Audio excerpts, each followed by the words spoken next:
নমস্কার বন্ধুরা, ভজরিমান্না কিচেনে তোমাদের সবাইকে স্বাগত। আজকে চলে এলাম একটা নতুন পর্ব নিয়ে। আমার আজকের উপস্থাপনা মটর ডালের ধোকা। দেখো, আমি মটর ডাল বেটে খুব সুন্দর করে রান্নাটা শুরু করছি। তোমরা দেখো, যদি ভালো লাগে অনেক লাইক শেয়ার কমেন্ট করো, সাবস্ক্রাইব করে বেল আইকন প্রেস করো। চলো রান্নাটা শুরু করে নিই। মটর ডালের ধোকা বানাবার জন্য আমি মিক্সির বাটিতে 3-4 ঘন্টা একটু মটরের ডাল ভিজিয়ে রেখেছিলাম। একটু আদা কুচি দিয়েছি আর একটু কাঁচা লঙ্কা কুচি দিয়েছি। এইটা দিয়ে আমি ডালটাকে ভালো করে বেটে নেব। আর আমি ব্যবহার করব একটু টমেটো কুচি, একটু আলু সেদ্ধ করা, একটু গোটা জিরে, শুকনো লঙ্কা, তেজপাতা, শুকনো লঙ্কা, কাঁচা লঙ্কা, আদা বাটা। এই দিয়ে আমি রান্নাটা করব। চলো রান্নাটা শুরু করি। আমি গ্যাসের উপর একটা কড়াই বসিয়ে দিয়েছি। কড়াইতে একটুখানি সর্ষের তেল দিয়ে দিয়েছি। তার মধ্যে একটুখানি কালো জিরে দিয়ে দিচ্ছি আর দিয়ে দিচ্ছি একটু নুন, অল্প একটু নুন দিয়ে দিলাম। এবার আমি এই যে ডালটা মিক্সিতে বেটেছি, মিক্সিতে যে ডালটা পিষে রেখেছি সেইটাকে আমি কড়াইয়ের মধ্যে একটুখানি ঢেলে দিলাম। ডাল বাটাটা আমি ভালো করে মিক্সিতে বেটে নিয়েছি। এবার সেই ডালের পেস্টটা আমি কড়াইতে দিয়ে দিলাম। দিয়ে খুব ভালো করে আমি এটাকে নাড়াচাড়া করে নিচ্ছি। নিয়ে জমিয়ে নেবো ডালটাকে। আমি একটু কালো জিরে নুন দিয়ে জমিয়ে নিচ্ছি। এইভাবে তোমরা মটর ডাল দিয়ে ধোকা বানিও, খুব ভালো লাগে খেতে। রুটি, পরোটা, গরম ভাত দিয়েও খেতে খুব ভালো লাগে। দেখো, এইভাবে আমি ডালটাকে আস্তে আস্তে নাড়তে নাড়তে জমিয়ে নেব।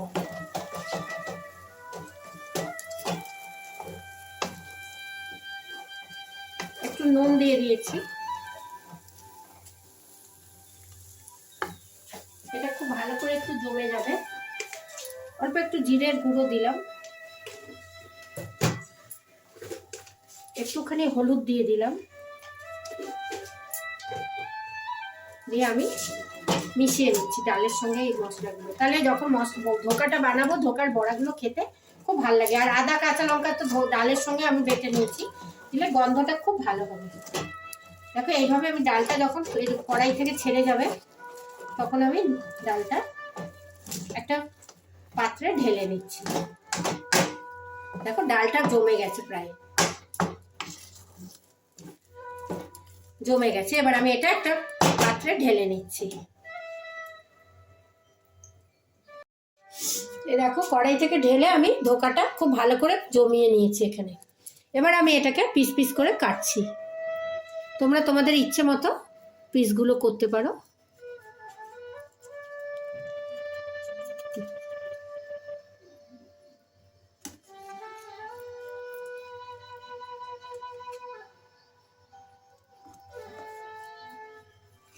এইভাবে আমি পিসগুলো করে নিচ্ছি। ধোকা একটু চৌকো চৌকোই খেতে ভালো লাগে, ওই জন্য আমি স্কোয়ার করলাম। দেখো, খুব সুন্দর জমে গেছে। এবার আমি এগুলোকে তেলে ভাজবো। এবার আমি গ্যাসের মধ্যে একটা কড়াই বসিয়ে দিয়ে তাতে একটু সর্ষের তেল দিয়েছি। আর এই ধোকার টুকরোগুলোকে আমি আস্তে আস্তে করে এবার ভেজে নেব।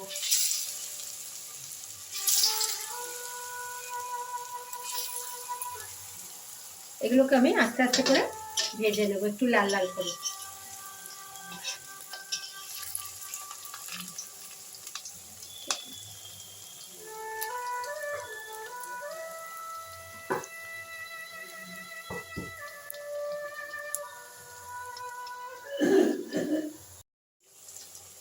দেখো, আমার বড়াগুলো হালকা হালকা করে ভাজা হয়ে গেছে। বেশি লাল করলে এর মধ্যে গ্রেভিটা ঢুকবে না। এরকম করে আমি আস্তে আস্তে এগুলোকে ভেজে নেব।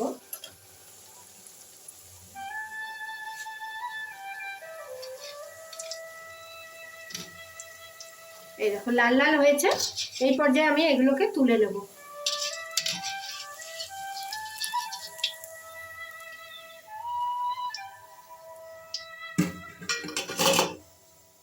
এইভাবে আমি আরো কটা ধোকার বড়া ভেজে নিচ্ছি।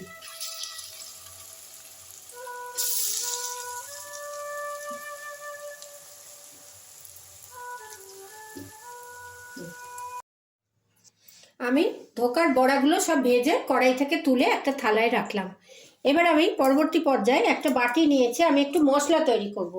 প্রথমে আমি একটা বাটিতে 1 চামচ জিরের গুঁড়ো দিলাম, 1 চামচ ধনের গুঁড়ো দিলাম, আর দিয়ে দিচ্ছি 1 চামচ কাশ্মীরি মির্চ।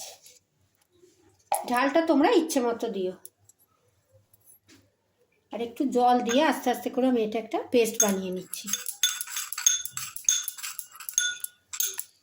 তোমরা এটা পেঁয়াজ রসুন দিয়েও করতে পারো, আমি নিরামিষভাবে বানাচ্ছি। সাধারণত ধোকার ডালনা নিরামিষই ভালো লাগে, আবার অনেকে পেঁয়াজ রসুন দিয়ে করে, আমি নিরামিষভাবেই করছি। দেখো আমার মশলাটা তৈরি হয়ে গেল। আমি এইভাবে একটা মশলার পেস্ট বানিয়ে নিয়েছি। আমি বড়াগুলো সব তুলে নিয়েছি। ওই তেলের মধ্যে দিয়ে দিচ্ছি একটু শুকনো লঙ্কা, একটু তেজপাতা, একটু শুকনো লঙ্কা, আর একটু কাঁচা লঙ্কাও দিয়ে দিলাম। গ্যাসের ওভেনটা কমিয়ে দিলাম। এবার আমি দিয়ে দিচ্ছি একটু গোটা জিরে, ফোড়নটা আমি ভেজে নিচ্ছি। এরপরে আমি একটুখানি আদা বাটা দিয়ে দিলাম। যেহেতু নিরামিষ আমি পেঁয়াজ রসুন দিলাম না, একটু আদা বাটা দিয়ে দিলাম। এই মশলাটা একটু ভালো করে কষে নিচ্ছি।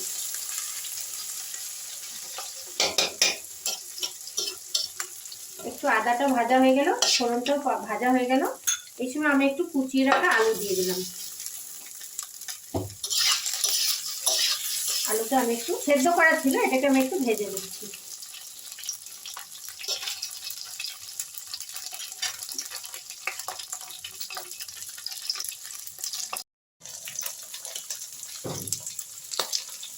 দেখো আলুটা আমার একটু ভাজা হলো। এবার আমি এর মধ্যে একটু নুন দিয়ে দিচ্ছি, যাতে আলুর মধ্যে একটু নুন দিতে হবে।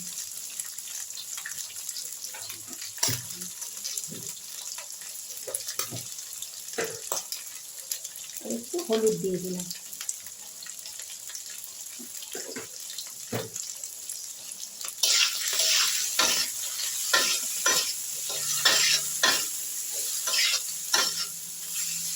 নুন হলুদ দিয়ে আলুটা একটু ভাজা ভাজা হচ্ছে।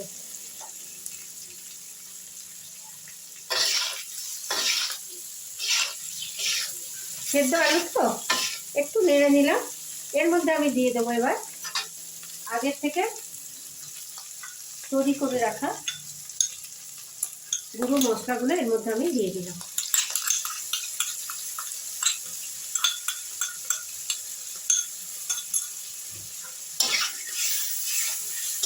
মশলাগুলো আমি আলুর সঙ্গে একটু কষে নিচ্ছি।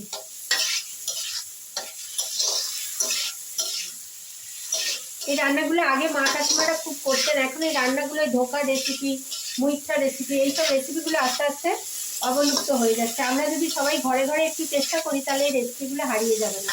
দেখো আমার মশলাটা কষা হয়ে গেল। এর মধ্যে আমি একটু টমেটো কুচি দিয়ে দিলাম।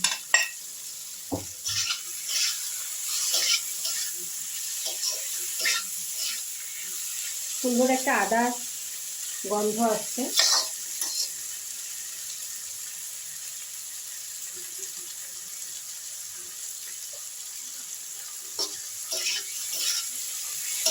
দেখো মশলাটা ভাজা ভাজা হয়ে যাচ্ছে।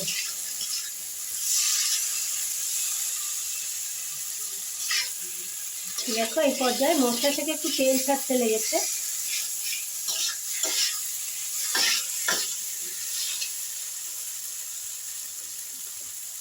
এবার আমি এর মধ্যে দিয়ে দিচ্ছি আগে থেকে গরম করে রাখা একটু ফোটানো জল।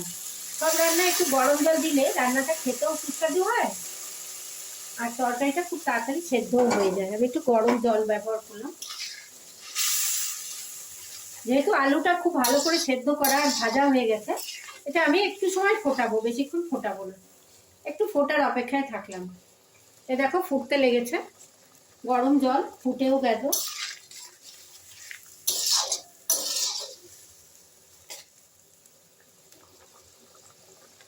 খুব ভালো করে ফুটে যায়। এই রান্নাটা যদি তোমাদের ভালো লাগে অনেক লাইক শেয়ার আর কমেন্ট করো, সাবস্ক্রাইব করে বেল আইকনটা প্রেস করো, যাতে আমার সব রান্না তোমরা দেখতে পাও। দেখো খুব সুন্দর এটা ফুটে গেছে। এই পর্যায়ে আমি ভেজে রাখা বড়াগুলোও দিয়ে দেবো, যাতে বড়ার মধ্যে রসটা ঢুকে যায়। সব বড়াগুলো আমি ঝোলের মধ্যে দিয়ে একটু নাড়াচাড়া করছি।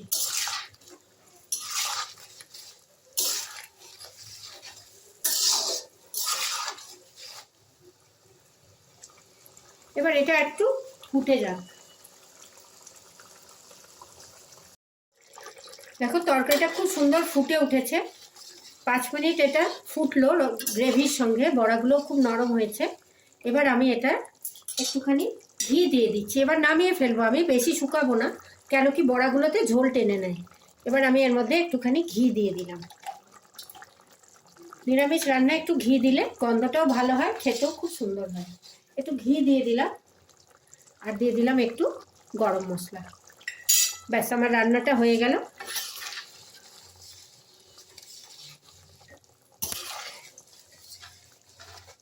রান্নাটা রেডি টু সার্ভ। এবার আমি এটা কড়াই থেকে ঢেলে নিচ্ছি। দেখো আমি কড়াই থেকে ধোকার ডালনাটা নামিয়ে নিয়ে একটা বাটিতে ঢেলে নিলাম। রান্নাটা খুব সহজভাবে করা যায়, ঘরে থাকা সমস্ত উপকরণ দিয়ে হয়। সবজি খেতে খেতে যখন একঘেয়ে লাগে তখন এরকম ডাল বেটে একটু বড়া করে তরকারি করে তোমরা খেতে খুব ভালো লাগবে। সবাই খুব ভালো থেকো, সুস্থ থেকো। ধন্যবাদ।